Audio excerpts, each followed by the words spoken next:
Somewhere tonight, a man is buying a watch he cannot afford to impress people he does not like.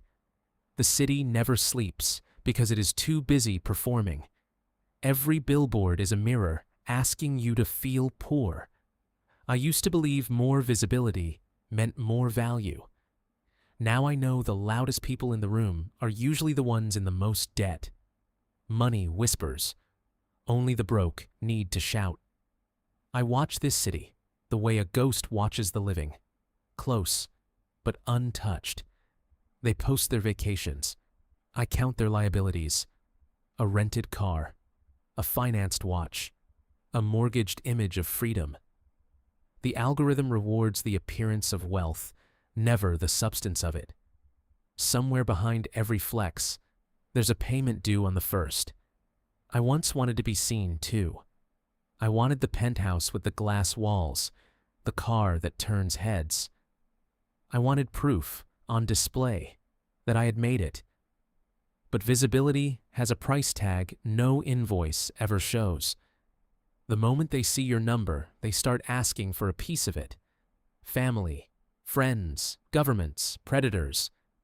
They all smell the same blood. The rich you see on your screen are rarely the rich who matter. The real money moves through shadows, not spotlights. It doesn't rent a yacht for a photo. It owns the dock and says nothing.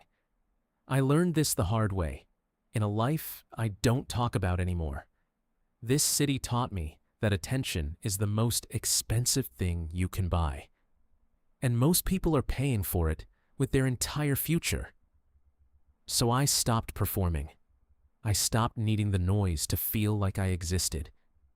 Because somewhere between the likes and the loans, people forgot to ask a simple question. What if the wealthiest life is the one nobody notices? What if the safest fortune is the one that looks like nothing at all? This is not a story about getting rich. This is a story about disappearing, and why that might be the smartest financial decision you'll ever make. 3 years ago, I had everything they told me to want. A penthouse on the 40th floor, glass on every side, a car that cost more than most homes. I posted the view, never the mortgage. I posted the watch, never the loan behind it. For a while, it worked. People looked at me the way I used to look at others. Then, one message changed everything. A lawsuit from a man I'd never met, over money he assumed I had. Then the audit. Then the calls. Then people I trusted, suddenly interested in what I owned. My visible wealth had turned me into a target with a public address. Everyone could see the numbers. No one could see the risk attached to them. That was the week I understood. Being seen is not the same as being safe. So I sat in this room, and I asked myself one question. What if I built a life no one could find, sue, or envy? Not hidden out of shame, hidden out of strategy. The wealthy have known this for generations. The ones who actually last. They don't own things. They control them quietly, through structures with someone else's name on the door. They don't flex the asset. They let the asset work in silence. I realized my mistake wasn't earning money. It was broadcasting it.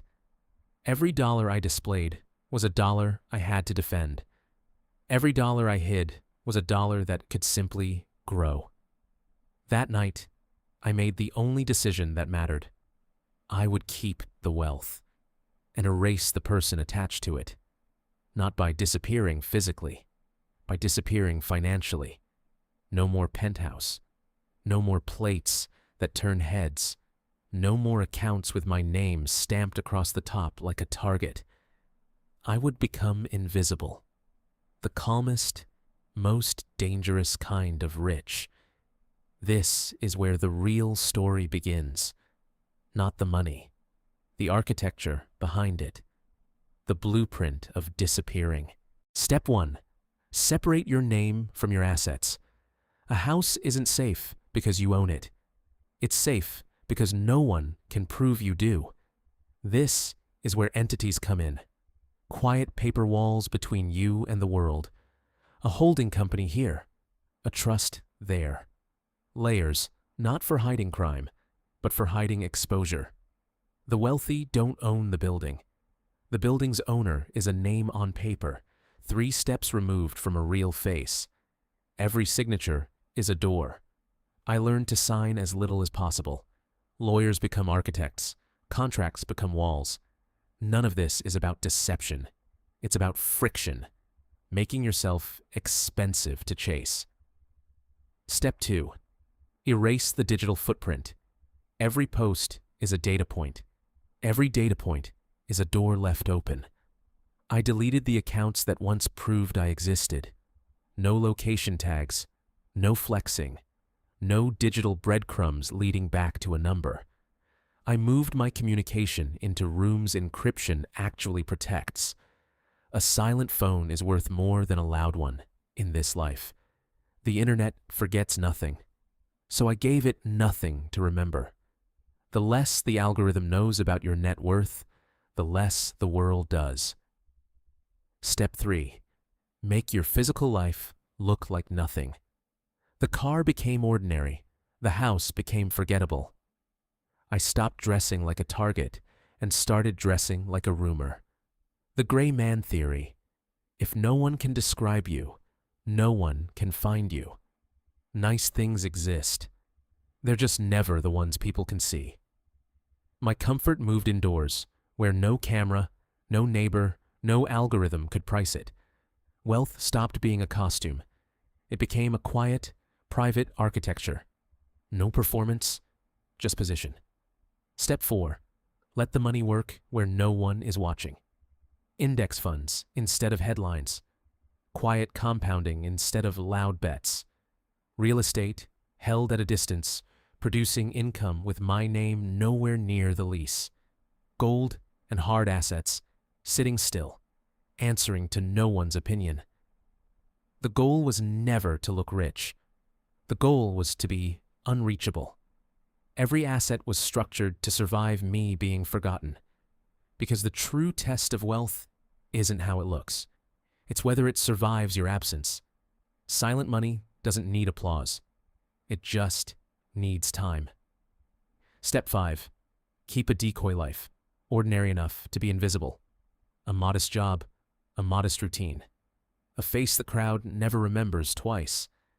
I still stand in line for coffee like everyone else. No one in that line knows what's structured quietly behind my name. That's the final defense. Boredom. Nobody investigates the boring. The safest fortune in the world is the one wrapped in an unremarkable life. This isn't paranoia. It's architecture.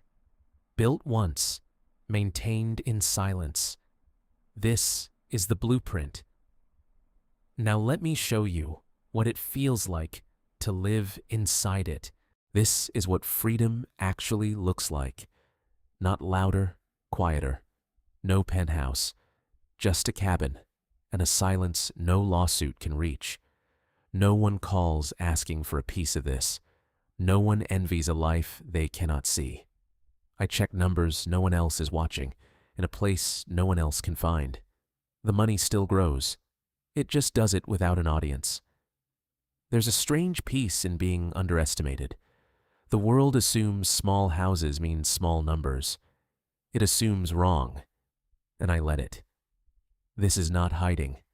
This is choosing exactly who gets to see me. Every safe person in my life was chosen after the money, not because of it. That's a luxury no visible fortune can buy. Sometimes I walk back into the city just to remember what I left. The same billboards, the same noise, the same performance, running on repeat. I pass people chasing the version of me I used to be. None of them recognize the man in the plain black hoodie. That's the point. I was never supposed to be recognized again. I could own the building they're standing in front of. They'll never know. The doorman doesn't nod at silent money. He nods at loud cars. I stopped needing that nod a long time ago. Real power doesn't ask to be noticed. It simply doesn't need to be. I am the ghost the whole system was never built to track. So here I am again, on this same rooftop, in this same rain. Except now, I'm not watching the noise. I'm simply outside of it. The city still performs. I no longer have to. Somewhere out there, someone is buying a watch to impress people he'll never see again. I used to be him. Now I am the version he's trying to become, and he doesn't even know it. If you remember one thing from tonight, remember this. The loudest life and the richest life are almost never the same one. Disappear quietly enough, and you might just become the only one who's actually free.